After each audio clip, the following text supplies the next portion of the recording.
What is your name? My name is Asif Latif. How are you? Alhamdulillah, I am fine. Brother, where are you going? I am going to Madrasa Islamia Arbia Nurul Haramain Chenias. Are you studying here? Yes, I am a student of Madrasa Islamia Arbia Nurul Haramain Chenias.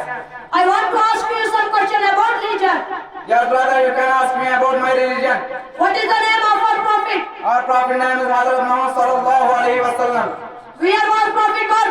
Our prophet was born in Makkah Mukarramah. What is the most important worship in Islam? The most important worship in Islam is namaz. Which month of fasting is obligatory? Ramzan Mubarak. What subject was taught in your madrasa? Nurani Qaida, Quran, Pak, Hifz and Nazra, English, Urdu, Math and Isai Nisab are taught in our madrasa. Thank you very much and nice to meet you, brother. Thank you, it's my pleasure. Assalamu alaikum wa rahmatullahi wa barakatuh. وعليكم السلام ورحمة الله وبركاته.